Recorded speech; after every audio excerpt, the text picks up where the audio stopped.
Hey.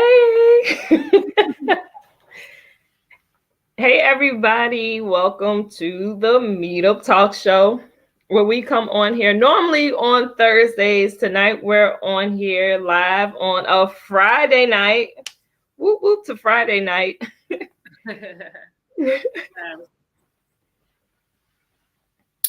So, housekeeping rules. The first rule is don't keep tonight to yourself. Share from Facebook, share from Instagram. Well, share from Facebook and YouTube because that's where we're streaming at. So it's at the meetup.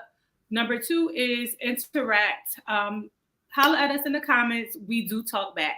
And then the last thing is relax, enjoy your favorite drink or snack, or both, and enjoy the show. What you drinking, Julie? What I drink every week. She drinking water in her new cute glass.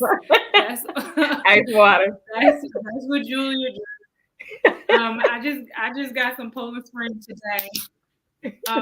Yeah, let's get the show started. Ooh. All right, so like we do every week, we want you guys, whether you are watching live with us right now or we catch you guys in the replay, we still want you to participate in this segment of the show, and that's basically to tag them in. Listen, we need y'all to help us out. Call them people out that you think will be interested in the show. Let them know that the show even exists. Come on, y'all, and let them know how they can find us. So if you know anybody between the ages of 25 and 40, what a mom, whether she's married, single, if she's a boss, an entrepreneur in some form of leadership or desires to be in some form of leadership, anybody that's looking for a tribe, listen, we a whole tribe over here. Somebody that's looking for a safe space, we're gonna be honest. We don't care. We're gonna tell you how we feel. We're gonna tell you how it's going. We're gonna let you know how we feel. So, and it's okay for you to do that with us as well. Anybody that's an introvert, it's okay if you just like to watch us, because we do see people that just view us and don't actually come in the chat. That's okay. But if you are an extrovert, listen, come on in this chat, come talk to us, come interact with us in here. Anybody looking for an opportunity to connect, come on and tag them in. And even if you are a man, you identify with anything that we said, or if you're a single dad, and you just a guy that just want to come on here from Zimbabwe, and you just want to hear us talk. Come on in. You are welcome here. Yes.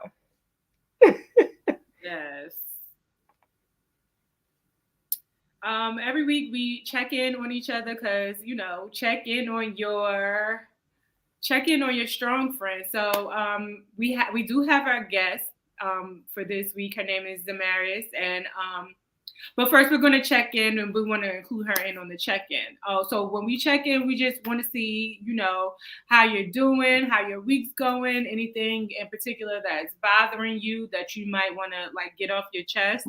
And I'll start. For me, the check-in is as I shared with you all last week, I was laid off my job. So I've just been trying to, keep my eyes on the prize and not get down about it. Continuing to, look for a job and everything like that, as well as focus on, some other projects that that need focusing and that I would like to focus on.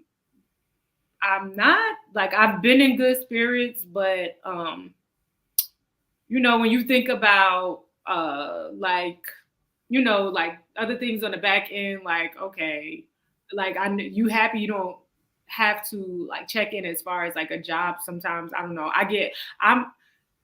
I'm not gonna say I'm like we said last week. I kind of don't want a job, or I kind of not interested in working for anybody else. But you still need that income until you are able to sustain yourself outside of working for somebody else. So I'm not upset in that area, but at the same time, I'm still kind of well, where you gonna get money from in the interim? So your projects take off, or whatever the case may be, whatever. So I'm trying not to dwell on those things. I'm and panic type of thing. I'm not trying to dwell on that, but I'm trying to just kind of hit the ground running. So that's where I am with my check-in. Cool.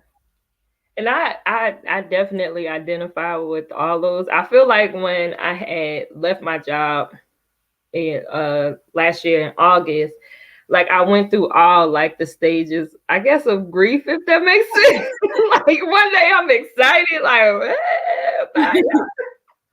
Then the next day I'm saying oh my God, then I'm panicking, anxiety is kicking in, okay, now what you about to do?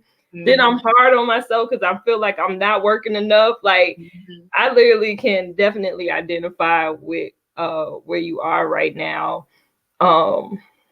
And I definitely identify with that. My check-in is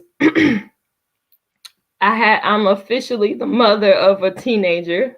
Oh, congratulations. Pray for me.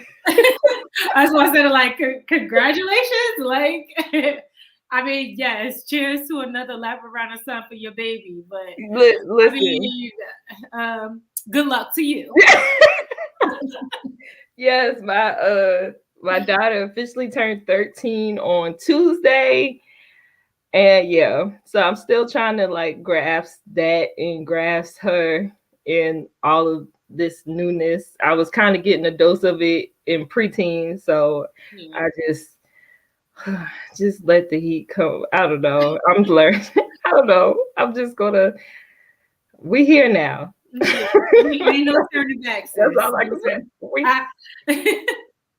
Listen, we here now. So I did talk to my youngest though, because my oldest, both their birthdays in October. But my oldest, it was oh, you're turning 13, and everybody oh, you're such a big girl now. And then I let her color her hair, so it was just even more oh, I'm not ready for it, and all of that from people. So the other night I was talking to her, and I was asking, I was do you feel left out? And she looked at me yeah, almost feeling she kind of leaving her behind or whatever. She's getting older and stuff like that, because they are 5 years apart. So I do kind of have to find the blend until they get grown and become best friends. Because but right now they in two different worlds right now. So just kind of trying to be there for the both of them in this season. Mainly is where I'm at. I was thinking about like having like the meetup meter, like so I can kind of scale where I'm at. And so on a scale, I think I'm probably about a 6 right now. So I think I'm at a 6. I'm at about a 7. So, all right, and Demarius. Well, I can relate to both of y'all. So I know what it is, Rhea, to be laid off. I actually was laid off years ago for a couple of years, actually, wasn't able to find anything. But that's not going to be your story. Come on. We're going to talk about those things and get that together. So I do understand.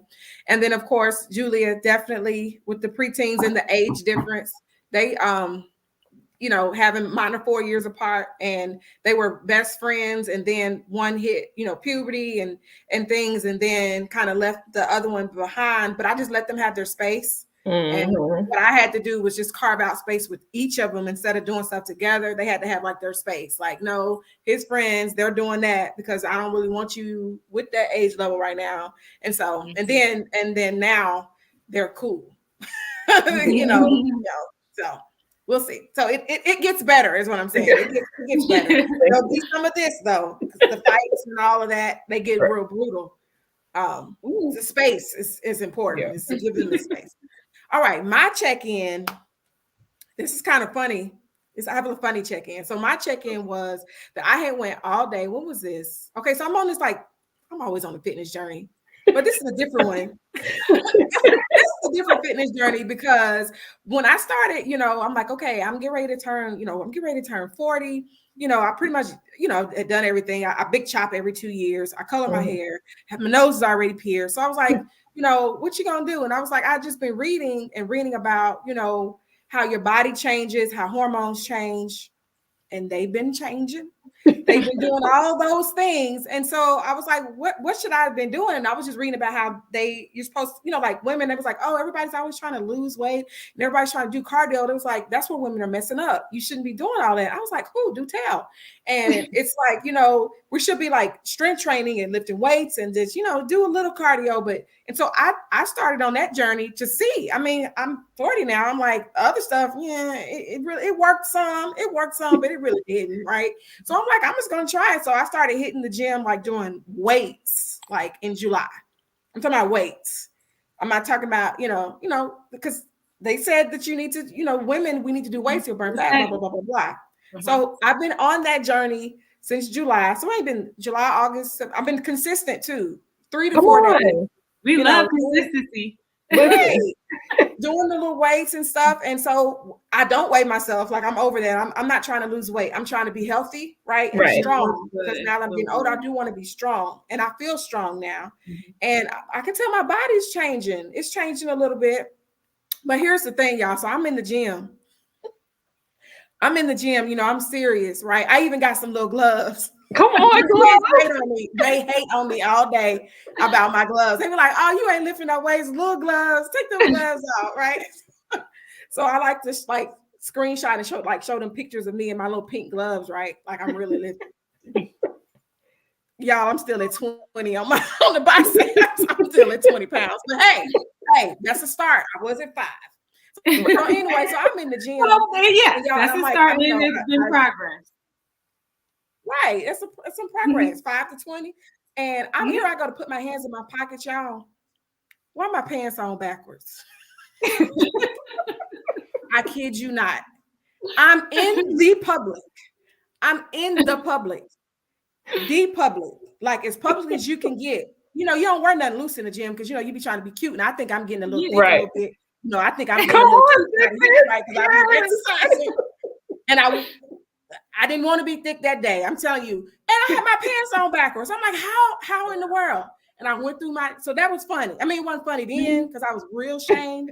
But on the way home, I was just like, oh my God, girl, that is so funny. A grown woman, my pants were on backwards. But they did fit better backwards. And so I believe that means I don't have the gut to gut ratio. I still need to work on that because there's no reason why they should have been feeding better. But anyway, that's my check-in. I bet none of y'all wore y'all pants backwards this week. I'm like, it had so much going on. I was just trying to get there. If I could just get there, I could finish. So anyway, that's my check-in. Listen, that is hilarious. Listen, and we want to hear from you guys, whether you watch it on a replay or you're watching now. Go ahead and check in with us. Let us know how you're doing. Let us know how your week go. We can't wait to hear about it. Mm-hmm. All right, so let's get into it. It's so funny, y'all, because like in the backstage, it was such a really good conversation going on. I'm like, man, why are we not recording right now? Like, but our topic today is career shift. And for those that are just tuning in, last week we hit on the topic of career shift, and this is basically a continuation from that. And Rhea, you want to talk about like how we got to resume prepping? Yeah, basically, like I previously mentioned earlier in the recording, that I was just laid off from work, and I've been working in the same industry for about 12 years. So now might be the time to, and I would like to stay working from home or at least hybrid. But now may be the time for a career shift. But my debacle is where what do I put on my resume, being as though all of my experiences in this one, industry. So now we have, an expert here to help us with that. And that's basically how the conversation started, though. Yeah, so awesome. So Demarius Everett, she is a certified mentor and accomplished technologist and educator. She is passionate about equipping others for next level living and achieving their career and professional goals. Demarius earned her master's in human resource management and master's in public administration from Keller Graduate School of Management, and is a certified mentor through Destiny Training Academy. Her focus is on discovering root causes of operational, organizational, and professional stagnation to create measurable process improvements and solutions. Demarius has over 10 years of career service leadership in assisting others in advancing their careers and realizing their dreams. In addition to her professional life, Demarius is married and busy with her 3 sons. Listen, 3 sons, y'all. In her spare time, Demarius enjoys reading, traveling, shopping, and teaching others how to live abundant lives. Demarius is a believer and passionate follower of Jesus Christ, who is the driver of everything she strives to do in this life. So we welcome you, Demarius, to the meetup stage. Yes. We're going to give you the floor now. Yes. Everybody grab your notepad and your pen. Listen. Yes, get your notepads and your pen. That was so weird to hear my what you call read. It was good though. Okay. All right, let's dig in. This is exciting for me. So let's talk about, I guess we can start with how you get your resume to stand out. So we can talk like more generally, how, like, even if you're not going through a career shift, how you get your resume to stand out. And then we can shift into the career shift. What do you do when you're changing careers? How do you present yourself? Like, what can you do to make that not as stressful? And then we can end on like, what are the absolute do's and don'ts of resume writing? Okay. Does that sound good to everybody? All right. Yes. Let's get it going. So, okay. How do you get your resume to stand out? Number one, now I'm a little unconventional, so I'm not going to say all the things you can Google. There's a lot of things you can Google about your resume. There's tons and tons and tons of information from people giving advice about a resume. So I'm going to try to give some of the gaps, some of the things that people are just not going to, basically say. So how do you get your resume to stand out? Well, before you even get to that point, before you even get to writing your resume, the first key is to know your worth. Why do I say that? Because it's hard to get your resume to stand out when you don't really believe you have real skills. Because what all you're going to do is translate what you think about yourself onto a piece of paper, right? That's all you're doing. You're translating your skills, your experience, your perception of yourself on paper. So if you don't feel worthy or feel, it's going to show. I'm going to see it on your resume. So that's the first thing. Get your mind right. Really, literally sit down and hype yourself up. That's why I say you need a hype person. If you're not the hype person, find somebody to hype you up. Hype yourself up, because we're in the South. Well, I mean, I am, and we're told you don't brag on yourself. Always rude to do that. You have to take all of that and throw it out the door when you're doing a resume or when you're doing interviews. All that is out the door. You do brag. Okay, that's number one. Number two, do your due diligence in tracking your own accomplishments, right? Like, it's really hard. Like, if somebody asks you, well, what did you do? What do you do? Well, you're going to tell me a list of job duties. I write this report every month. I check my email. I answer this call. That's not what's going to make you stand out. I can Google your job description, right? What's going to make you stand out is your accomplishments, right? What did you accomplish for the employer, right? What stood out? What were your significant achievements? I don't want to know like your job duties, what you did that's routine that anybody in that role does. Me, as if I'm hiring or if I'm a CEO and I'm looking for somebody, I want to know what you accomplished. What do you think you accomplished?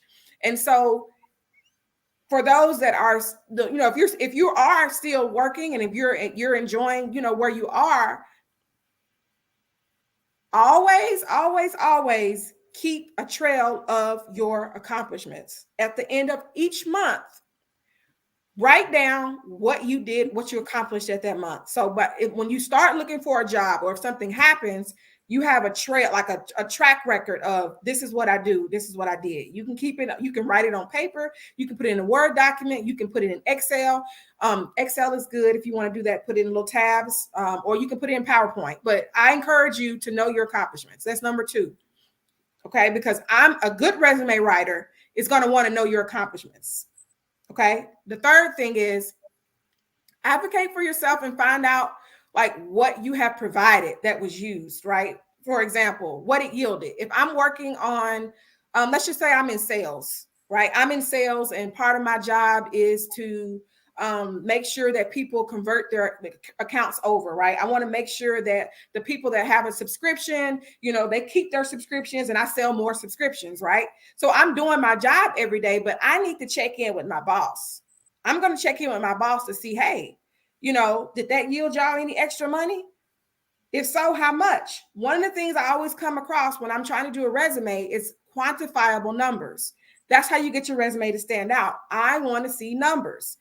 What percentage did you increase? How many calls did you take per day? How many claims did you process per day, per week, per month, per quarter?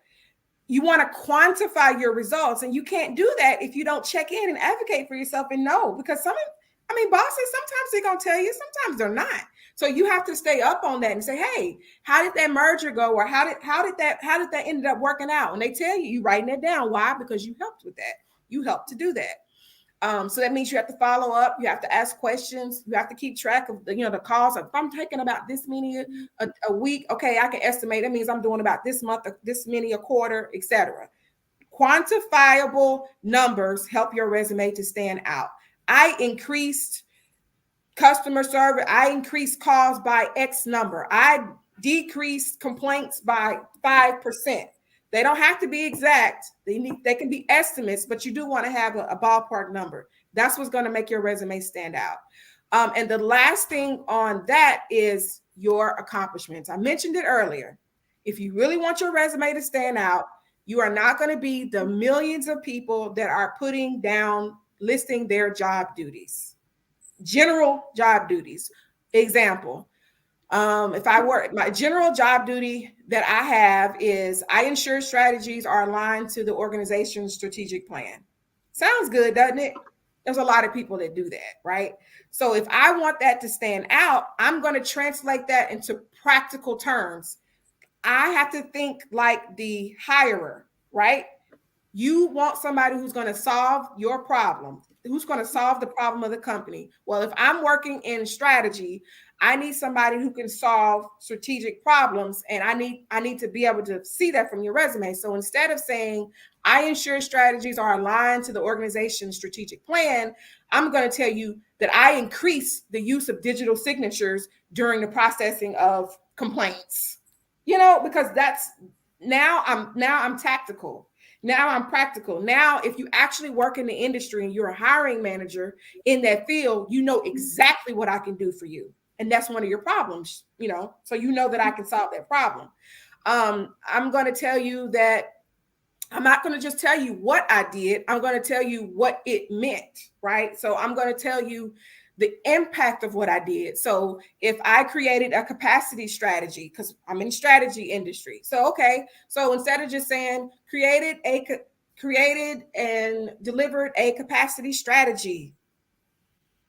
Right. That's like, okay. So I'm going to say the answer to that. This strategy yielded tactics to increase employee engagement. I had to persuade my supervisors throughout the process and earn their trust and build their relationship over time, because they were not bought in. Now you understand that it wasn't just me doing a strategy. No, I had to sell the strategy. That means I can persuade. I had to build relationships. Now I have a skill of relationship building. And then I increased employee engagement, right? So now I was productive. These are the things, it's little things. Like it's just one sentence, but it says a lot. So this is how you make your resume stand out. So I'm going to pause right here because I just said a whole lot of stuff. So I'll pause and see if there's any questions about making your resume stand out. So the stuff that you were saying sounds like and listing the why, or the like listing the impact of what you did.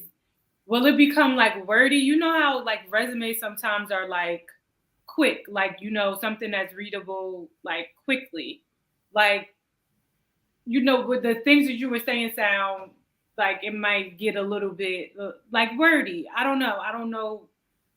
That's a good, yeah. Okay. That's good. I'm glad you made the observation. So what we do is, because we cut out all of the other flack, all the other general stuff, all the other duties, followed policies as required. We put that in our resumes, right? Apply, we cut out all the other stuff, all that other stuff to give us 3. Now, if it's something that you've done, like if it's your current job, you want at least three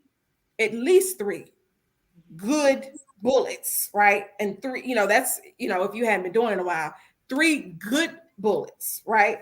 Cut out all of the other stuff. And then, yes, they should read like sentences that make sense. Okay. So it should say, I may have 2 sentences for 1 bullet, but it should be really succinct. It should only get to the chase. This is what I delivered. This is what I meant. So here are the ABCs. That's what you need. You need the ABCs. A is achievement.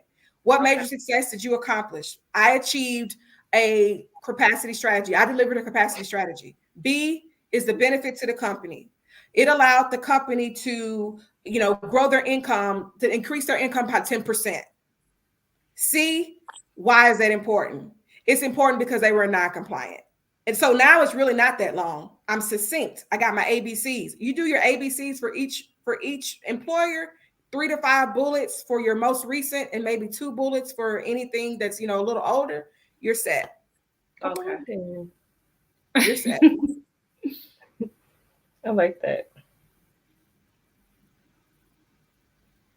Because I think a lot of times we feel like we have to list everything we did, like, so it makes it seem like you did all this much, but it makes sense the way that you're saying it. Like, okay, I mean, I can hire anybody to do that. Like, why do I need to hire you? To be honest, okay, this is the job description, and this is what I need to. So let me just type in, copy and paste the job description and put it on my resume.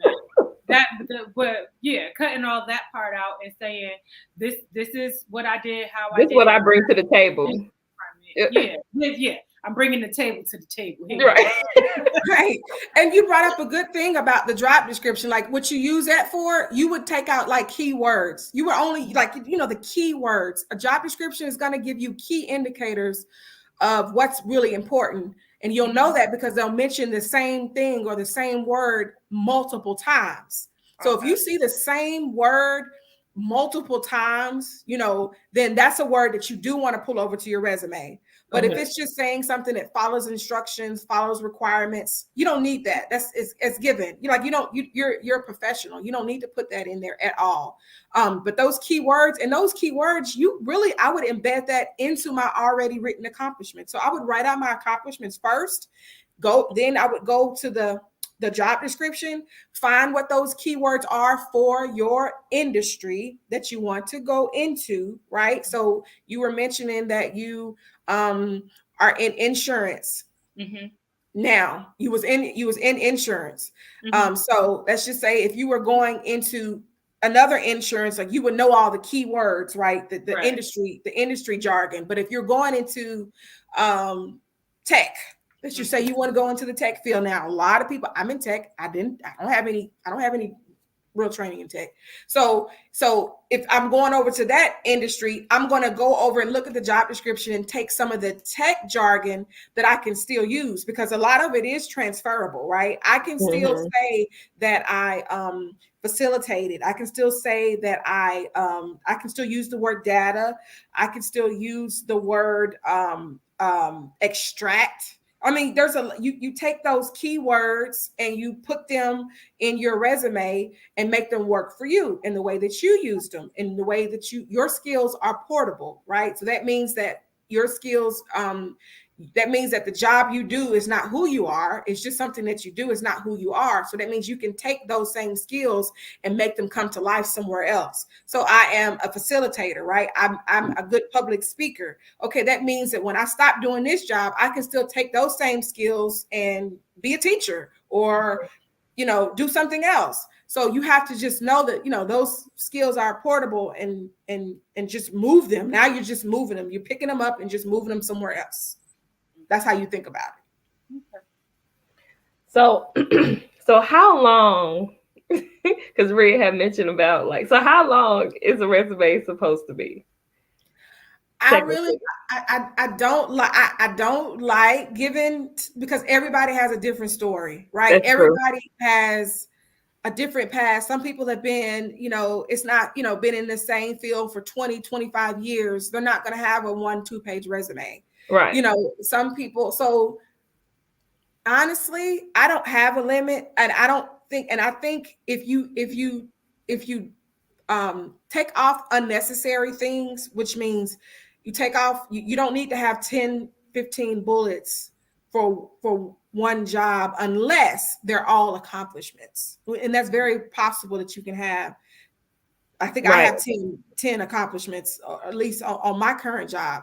So I would say for most working professionals at the entry level stage, it's going to be about 1 page, entry level. For those that are maybe mid-level, mid-career, it's going to be, about 2 pages, 2 to 3 pages.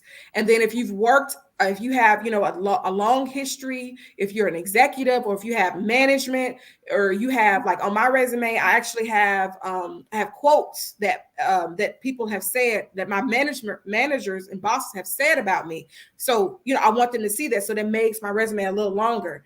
So I think the more you go, the higher up you go with experience and your skill set, the longer it can be and be okay. And that's one of the key differences between a resume and a curriculum vitae, right? A curriculum vitae, most people are not going to have that unless you're an academic. You write and publish, you write publications, you write books, or you are a professor, because most of the time professors have to publish research. So you're on all these different research, publications. And so you want to list those. That's really the only reason. If you're not in any of those fields, you just need a resume, and you can cut some of that extra stuff. Everybody doesn't need to see your volunteer information. You only put the volunteer information that correlates to the position. You don't put it on every resume. If I'm volunteering for the homeless and things like that, and I'm going for a position where I'm going to be working with the homeless, it's going to go on there. If I'm going for a tech position, I am not putting that on my resume. So a lot of times we make our resumes longer because we feel like we got to put everything on it. Right. You're going to have to take time to tailor your resume, to the right position. That means you have to have a job target or job industry. You can't just be willy-nilly, because that means you're not going to get as much action on your resume because it's too general, right? Like it's too general. You need to be targeted with your resume. I want to be in this industry. Maybe I don't know the job yet because I'm looking, but I want to be in the finance industry. So I need to have a financial industry resume. So it needs to have financial keywords in it. If I have, the things that I've done on the financial side and volunteering, it's going to have that on there. It's not going to have stuff that's irrelevant. It don't need to have that I, ran a mile, marathon. That's not, it's just extra wasted space, right? So now I remember being in college, in college you have one of those resume writing classes, and they used to have all these, to me, obnoxious rules, white space. So we were talking about length of resume. Now say my resume went to the second page, but they didn't fill out the fill out the second page. Our job, or recruiters really turning your resume around, or just not looking at it or paying attention because it doesn't fill up? Are those still the same rules that apply to people looking at resumes? That's a good question. No, they're not. Because honestly, most of the recruiting things, they're humans, right? So they're human beings. They don't have time to they don't even know those rules, right? Who knows? They don't know white space. They're running these resumes through usually some type of ATS, right? First, which is an applicant tracking system. So that's going to screen for those keywords. And so some people are going to get kicked off because they don't have enough keywords. And then the ones that do, a human is going to actually look at those resumes. And they don't know nothing about white space. All they know is this is what we need. These are this is the percentage of things people need to hit. And if they're hitting that, I'm putting it in this spot. If they're not, I'm putting it away. What will put you in the X or in the trash can is misspelling. Words are misspelled, improper use of capitalization, things that should be capitalized is not, grammar and stuff, because you have to have a reason, because there's so many people applying to screen people out, right? That's one of those reasons, okay, they didn't even take the time to, look at their resume, and capital. It's a big typo in there. So that will get your resume X'd quicker than white space or how long it is, because the fact of the matter is, if you have good stuff in there, they're going to keep reading it anyway. They only stop reading when it's not hitting what they're looking for. And they're going to skim. So they're going to skim. If it's not hitting what they're looking for, then they're done with it. They don't know nothing about no white space. Okay, good. A lot of those rules are ridiculous anyway. They are just we used to have those rules, and they're very traditional back in the day. A lot of those don't even apply anymore. And now we have a lot more recruiters than we used to have. And so there's few different, now I'm kind of getting into interview stuff. So I'm gonna stop because I want to stay on the resume stuff. But it's different. I think times have changed. If you don't put your picture on your resume. It ain't changed that much. But I've heard that though. Did you see the girl who wanted to work for Nike, so she put her resume on a cake? And had it. I did. And I don't know if she got the job, but I don't know. I just thought that was based off of those old rules. I feel like it was too extra, and she probably wouldn't get the job. I don't know. I'm trying to remember. I think she may have got I don't know if she got anything, but yeah, she probably got. They probably felt obligated now because it went viral. At least to call her back. Right? But to me, that's if she's qualified, I'm like, okay, just look at her resume, and see if it's qualified. But here's the thing. There are different rules based on what you look like. There are different rules. So let's talk about that. Your name. My name is Demarius. They don't ever know if I'm a man or a woman. So typically they think I'm a male. And so because I normally have applied for female traditional roles, that had used to hurt me, right? So these are things we have to be mindful of. I've had people change their name and put their middle name and get callbacks with the same resume than they did with their God-given name, because discrimination exists, and we have to be mindful of that. If you're a woman, if you're a person of color, you have to be mindful of that. And so don't put anything on your resume that could give people an indication of what your race, ethnicity, gender, any of that is. So don't put your picture on there. Matter of fact, we don't even put full addresses on your resume anymore. Used to be you put your full address. People discriminate based on where you live. People know zip codes. They know zip codes. I used to tell people, if I did somebody's resume that lived in Fraser, and that's Memphis, Tennessee, like Fraser, I would tell them, no. That's what other zip code you put on here, because they're going to discriminate against you because we know who live in Fraser, right? And it's wrong, but it's what happens. So don't put your full resume. You can put your city, you can put your zip code, but don't put your address. People discriminate based on if you live in an apartment, if you live in a townhouse. If you put your full address up there, somebody is searching that. They're going to Google. People are biased. You didn't know that. I never thought about that. Oh yeah. Don't put, even if your affiliations. We have sororities that are highly, pretty much. Some sororities are predominantly white. Some sororities are predominantly black. If you put it on your resume, they're gonna know. So I told somebody the other day, I said, oh, no, take that off your resume. We're not going to put that on your resume. We're going to put it on your resume only when we know it's going to a particular networking or particular hiring manager that we know, right? But we can't put that on there now because it could X you out of opportunities.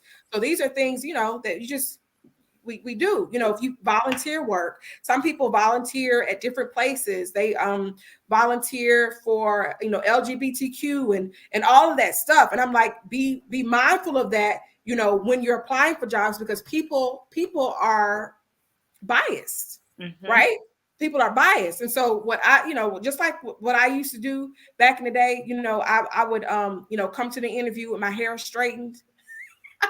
I come to the interview with my hair straightened, my little navy blue suit, and then I get the job, and I come to work with my fro and my big hoop earring, like that.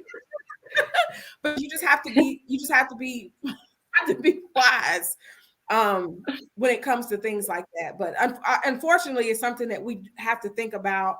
But we know now we can shift and change how we do things. Yes. Feel like you're thinking, Rhea. What you thinking now? Right. I was thinking, like, we're talking about resumes, and just thinking about it might sound boring, but this is good. It's really good. Yeah. Because I haven't really thought about. I just tailor my resume as it goes because I've been, in the same industry, but now I'm thinking about shifting, it's even if I didn't shift, there's changes that I may need to make to my resume. So this is good. And there's also a new trend now that I think I'm gonna jump on it with resumes, and it's the video resume. And that's only if you really depends on what industry you're in.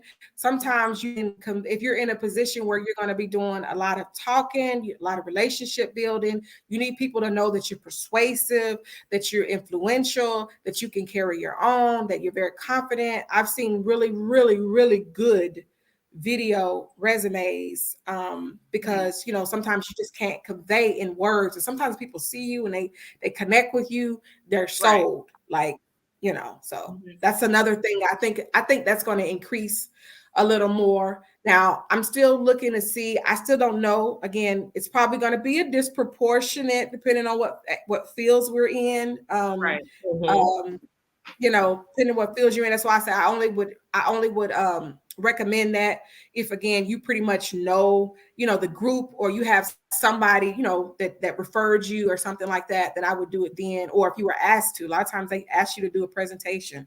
I've been asked, I hate those. I'm like, why do all that? Like, you have 2, 3, 4, 5 interviews. I check out about 3. I'm like, if you don't know you want me by 3, and this is me coming as a career expert, if you don't know you want me by the 3rd interview, I don't want to be there. I don't want to be there. I'm not gonna do all that. Take my time off. Are you compensating me for my time?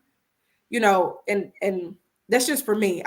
So know what you want, know what you're willing to take, and also know what your red flags are. I'm kind of shifting now into interviewing a little bit. Know what your red flags are, because there's so many jobs that I just didn't know the red flags, and I was miserable when I got there, because had I not known, I just didn't know. I didn't know to ask the questions. I was afraid to ask some questions about how do you handle conflict? Who's going to be my manager? What is their management style? Why do you have such high turnover in this position? Like, now I'm like, I don't care. I would ask it and wait for a response. Like, how many people of color do you have on your team or in leadership? And why do you think that is? I want to know. I want to know your answers. Because I'm now like, I need to. We need to have off. I need to have another book you for some of your time so I can like take some more notes. Because I'm like, come to a company, I'm like, wow, I'm the only one here. So and why is that? Right. And it goes like, I always research a company. Like if I have clients that, they want to work, I always ask, what are your target companies? So be looking at like, what are these like dream companies? I know sometimes when we lose a job or something, sometimes we're like trying to get whatever. No. When you've had a career of anything for 12 years, you have the pick of the litter. You have to pick because you have experience. So you don't have to settle for anything because you're going to be saying 10 plus years experience, right? So you actually can go in with way more confidence than anybody else. So what you do is you say, hey man, if I want to work at Microsoft or whatever your dream company is, get about 5 of them, 5 of those, look them up, and then see if they're still your dream company. I had some companies I thought I wanted to work for, but when I looked them up, I Googled them. Some of them had tons of lawsuits in one particular area, so it was a pattern. Some of them didn't have any women in leadership, and I'm like, I'm just beyond that now. I need to see women leaders. I need to be somebody needs to mentor me when I get there, right? Like I need to see women leaders. I need to see all kinds of leaders. So look the company up first before you even look and apply. And then once they passed all those, then you look at the salary. That's, definitely. There's so many things now that you can check salary. You have Glassdoor, you have Fishbowl. Fishbowl is awesome. It's awesome. You find all the details out. So you have all these different things that you can actually check your market salary. What is a market salary? Market salary is the market rate that someone is getting paid to do the work with your experience and your education. It has nothing to do with what you previously made. I don't care if I used to make $13 an hour. My market rate is $50 an hour. So that's what I'm asking for. It has nothing to do with your location. Nothing. Everything to do with your experience and your education, your experience. That's what you should be paid, the market rate. So you need to know what that is because, hey, you get the job, they offer it to you. You need to know if they're offering you something that's feasible, or are you just settling? Are you just settling? Oh, wow, I'm getting paid $70,000. That's the most I've ever gotten. But what if everybody else in the role is getting 100,000? Happens to us all the time. Come on. All the time. That's why do you think the younger folks come in and get more money than us? We've been in the job. We've been in the position. And we're happy with this $50,000, but they're coming in the door saying, no, I'm not going to do that for 50. You can give me 75 though. And they're getting it. That's why. So always know before that all this you're thinking about when you're doing your resume, all this you're thinking about when you're going into the interview so that you can get the best deal. It's a business transaction. It's a business deal. not only are you looking at them, they're looking, or only are they looking at you, but you're looking at them. It's not just, you're trying to sell yourself. They need to be trying to sell the company to you. And they need to have that attitude as well. So I can talk all day about this, but no, I like that. I love it. I can listen all day. Like, right. No, I like that a lot because a lot of times we feel like, we feel like we don't really have as much power as we have, right? So like by you saying that, it just kind of opens up our eyes to really know, like, no, like you literally have the power. Like they need you just as much as you need the position that you're going into. It's an exchange, it's a business transaction.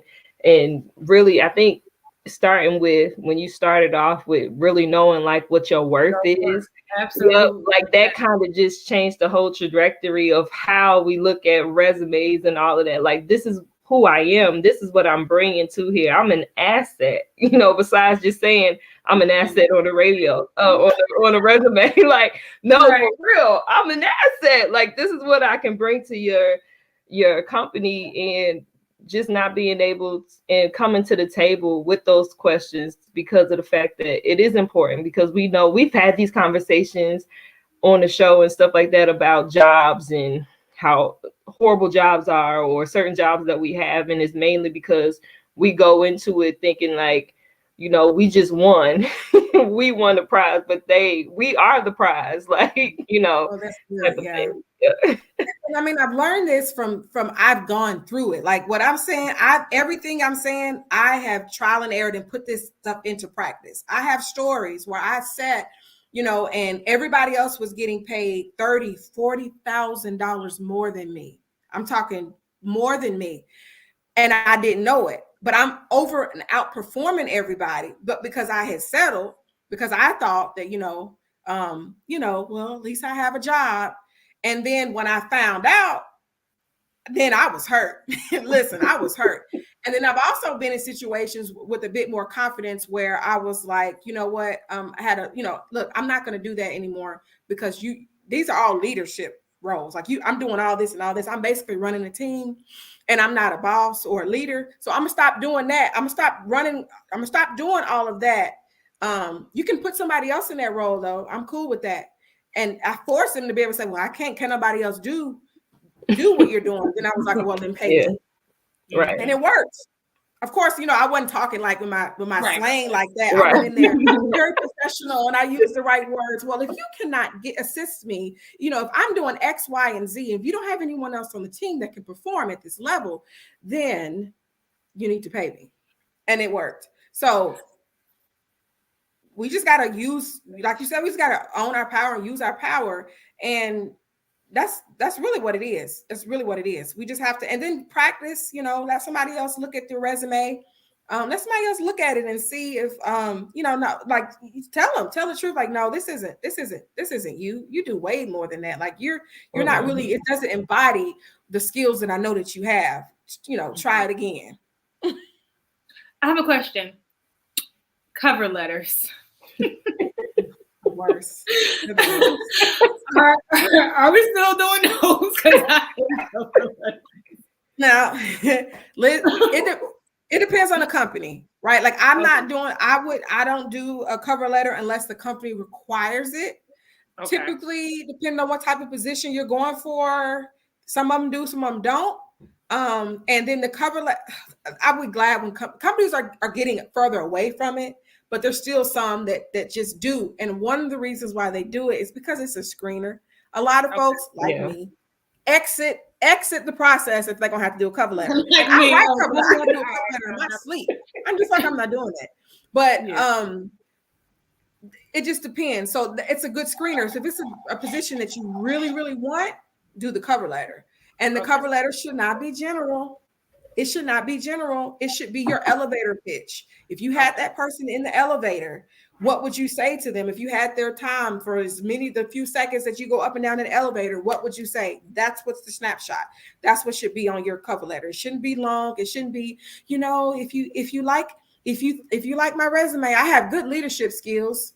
Anybody can say that. Tell them what you did. I have 3 bullet points. Hi, I saw this position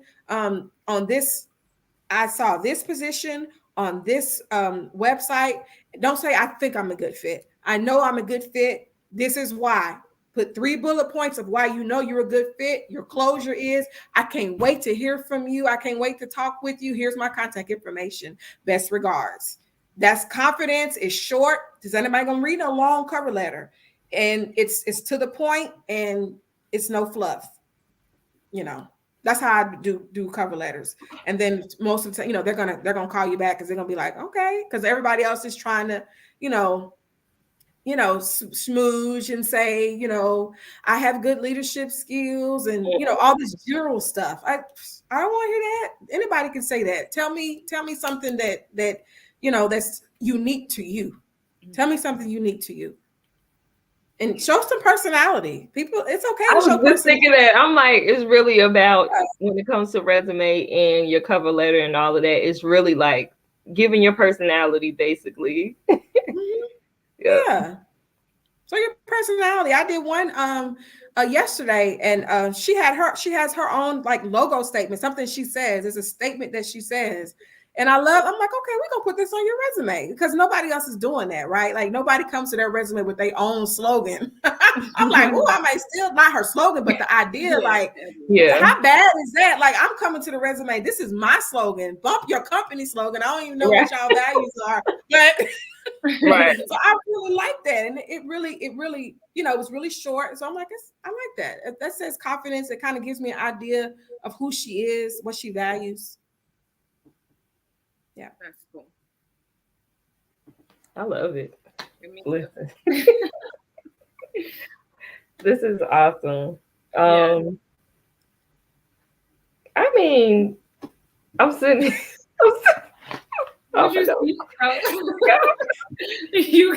You got no cards? Yes. I put them in my phone. I mean, right. That is extremely helpful. I was sitting there grading my resume based off of everything that you were saying. I'm like, my resume is probably about a D. Yeah, I'm like, rip this to shreds. Start all over.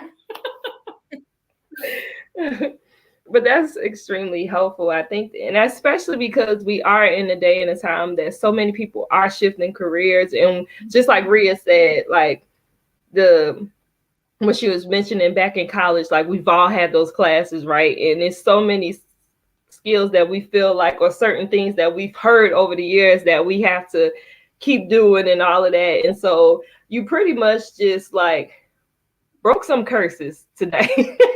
Yeah. You broke some myths tonight, and it was really helpful because it kind of changed my trajectory on how I see myself doing resumes and all of that, and even like my skills now, and even in the field that I'm in, basically don't take the stuff that you're doing now for granted.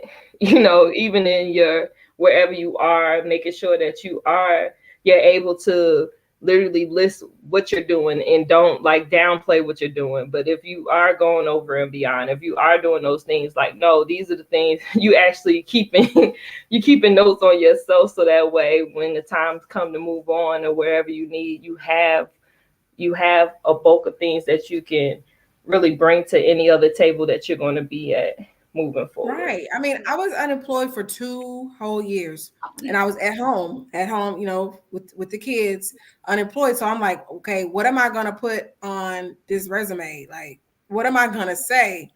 Well, I mean, I was the manager. I was managing the home. That takes relationship building. It takes strategy. So I'm strategic thinking because I got to figure out what y'all finna eat. Hold on now, we're putting I'm a strategic thinker, right? Relationship building, because I have to build relationships with people because I'm bartering now. You do this for me, I do that with you. So now I'm relationship builder. So that's 3 skills right there that are key, huge skills. Communication. I'm not talking about just talking. I'm talking about an effective communicator, one that can listen and be empathetic. So now all that's on my resume now because I was sitting at home for 2 years. Now, do they want the person that's just going to say they have good leadership skills, or they want somebody who can actually influence? Ain't no better influencer than a mom. It's just not. Watch this replay because it's a few things that she's saying now I might want to use. Yes. Yes. Is listener. One is listen and also empathetic. Yeah. Yes. Yes. Empathy is like missing. Like you talk to leaders and you interview them. Like I like to pick their brains. I schedule meetings with my bosses. Oh, it's been a while since we talked. Give me some time to chat. And I pick their brains. What is it that you're seeing that you're seeing? And it's like people are not empathetic. Well, how does that translate over? How does that affect you? Well, it affects me if I'm, because if you're not empathetic to my needs, you're not going to be empathetic to the client's needs. So we're not going to get new business. Like your team is not going to respect you. You're not going to get as much out of your team because you don't care about what they having to do at home. So, that's empathy is really important. It's really important to have empathy. Emotional intelligence is important, but to me, empathy right now is the thing. I care about my employees. I care about my team. I care about if you was up all night with your child, and then now I'm asking you to do a proposal. I need to know. So when we have a team meeting, we have before we talk about anything work related, we talk about it's standard. Everything non-work related, anything that you want to share, right? I love that. You just share something that you want to share. If it's about your garden or how was your day. And so what do I find from that? I learn where people are. I learn if they need slack. I learn if they don't really need to, I don't need to assign that to them this week. And what do they give then? Now they give me loyalty, right? Now it's like, because you know what, you had my back when, I just couldn't. So now we have relationship. And now because we have relationship, we can conquer the world. And we're just crushing goals because I trust you. I trust you to say, hey, I'm going to be out for 30 minutes. I'm going for a run and you're not going to go and tell the boss, right? Because now we have a relationship. Bosses want teams that have empathy like that because empathy makes profit. They're going to profit more money. It's all about the bottom line, right? So put that on your resume. Empathy. And actually have a story behind it of how you can show, what that means. Because, just in case you have to back that up in the interview, have a story. So should your resume include, like, granted, we know that we need to put the bullet points for each job based off of the ABCs, right? So like when you mention like the skills, is it okay to still put the skills first before you even get into the job, like the different positions that you've had in the past? That's a good question. And I've seen some resumes that have the skills at the bottom. I don't particularly like that. I like the skills up top because your eyes are going to immediately go to the skills. If you're looking at a resume, your first thing before you read anything, your eyes are going to go to the skills. It's easier to read. It's easier to ingest. And you can tell by the skills that this is somebody, if it's worth reading more. So I would put the skills at the top. I always would have like a qualification of summaries. Do not put an objective statement. Those are outdated. The only reason that you're going to have an objective statement is if you are, in college or high school, undergrad, very, very entry level. You don't have an objective statement at mid-career. If you've worked for 5 years, it's a summary of qualifications. So I'm going to tell you why I'm qualified. I give you a summary of qualifications. If I'm really, really trying to toot my horn, under that summary, which is just like three to four sentences that are not complete sentences. They don't have to be complete sentences. Then I may give you 3 bullets under that really pulls from that what I'm really trying to say. The bluff, the bottom line up front, right? The bottom line up front is that I have won this award. I was Employee of the Month for this, blah, blah, blah, blah. You put those 3 bullet points under your summary of qualifications, and then you have your skills. If you are really good, those 3 areas will have them sold right there. You have your summary of qualifications, your key highlights, and your skills. You should have them. You should have them by then to want, like, okay, I'm gonna read this resume now because this is what I'm looking for. And then education, people used to think I don't put education at the top anymore. I put education at the bottom. Back in the day, we used to put education at the top. Well, times have changed. The only way that I'm going to put education at the top is if there is a a industry certification that is just, you know, you need to know up front. If I have a PMP, a project management certification, or if I'm in tech and I have an AWS architect, something, you know, tech, if I'm in tech, then I'm probably going to put those certifications up top. If not, I'm just going to put my education at the bottom, because I mean, unfortunately, you know, the certs is where it's at. So if you know, there's a lot of folks, we now worked with folks that had the education, and you know, so yeah, true. I mean, they can see it if they want, but that's not what that doesn't let me know if you can do the job or not. It doesn't qualify you, unless again you're a new grad. A new grad, I'm gonna put your education at the top, because you have less experience. But if you have more experience is gonna supersede the education. I mean, listen. Go ahead, Rhea. No, I'm with you. I mean, this is Listen, I mean, we got a whole bunch of nuggets in here, you guys. We actually have it at the bottom of the screen, how you can follow Demarius. You can follow her on Facebook. And it is Demarius Coleman Everett on Facebook, right? Mm-hmm. Yep. And then on IG, dark_lovely for life on IG. I mean, get in contact with her, because we know it's a whole bunch of us in our age range that are looking to shift careers.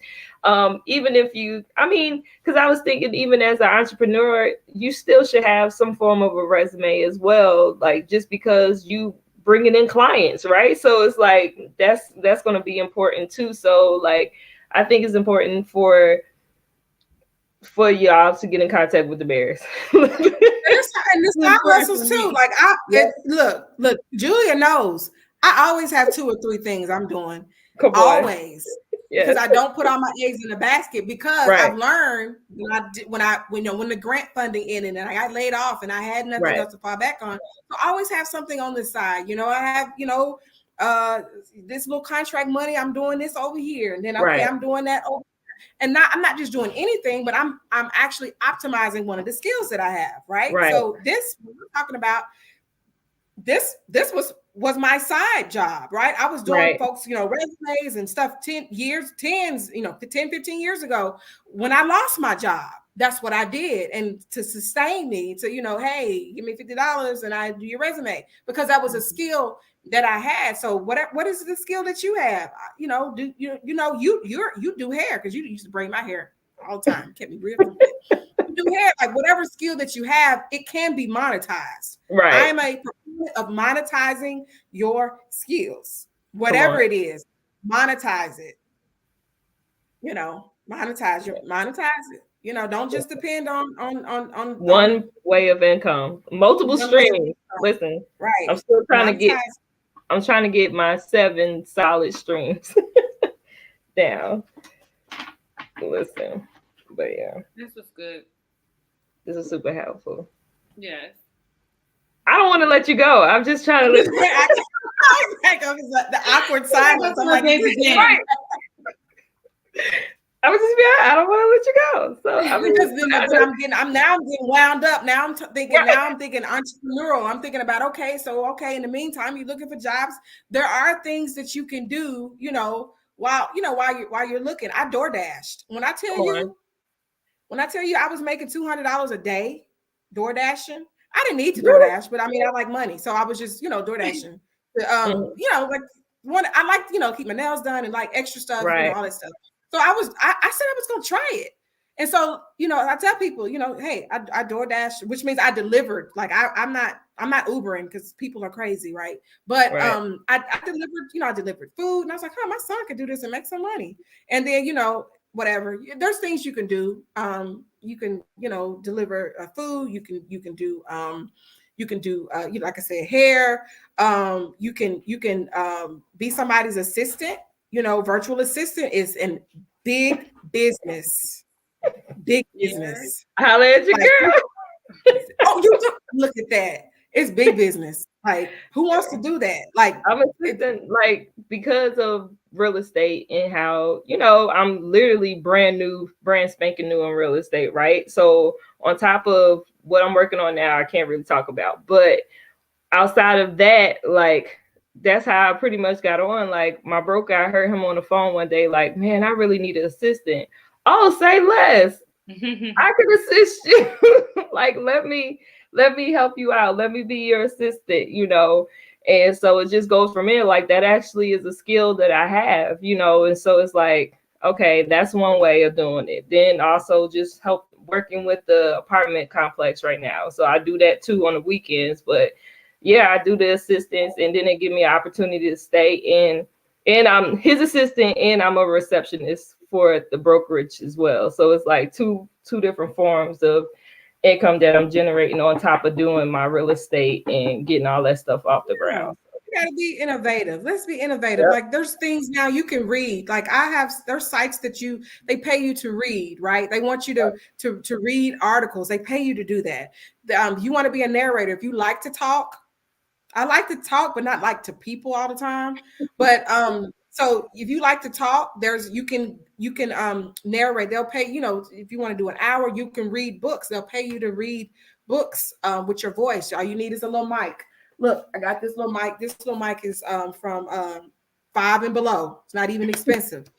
So you know, there's different things you can do. So I'm also that person too. So I'm a business consultant. So if you look, folks want to, you know, maybe you don't want to be into the corporate world. Okay, let's talk about what your skills can do and let's monetize your skills so that you can, you know, make income. But there's tons of things you can do from home. And there's tons of sites now that you work from home. Flexjobs.com. If you're looking for something from home, check out flexjobs.com.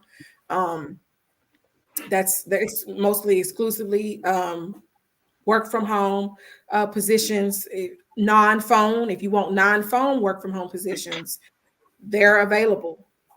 So just get at me. I'll help in any way that I can.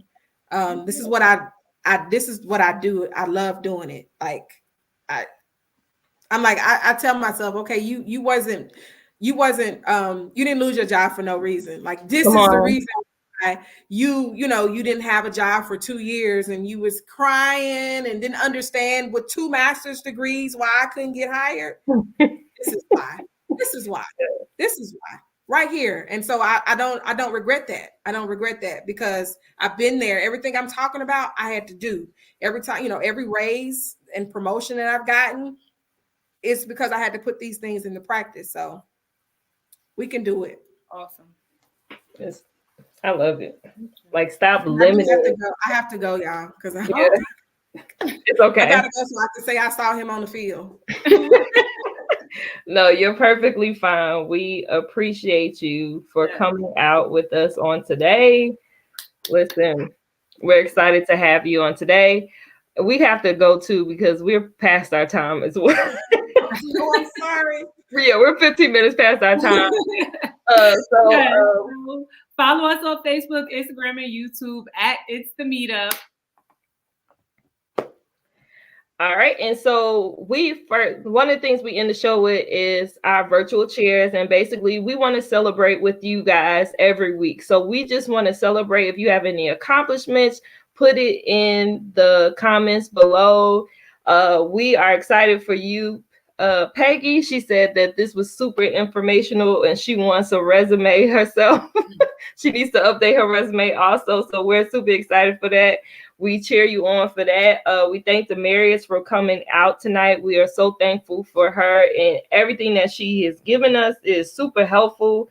It's super encouraging. I feel like after today, people just got like the battery in them, like the Energizer battery, like like they got an extra boost going. So we celebrate you tonight. Congratulations for everything that is next for y'all. Yes. Bye, y'all. Bye.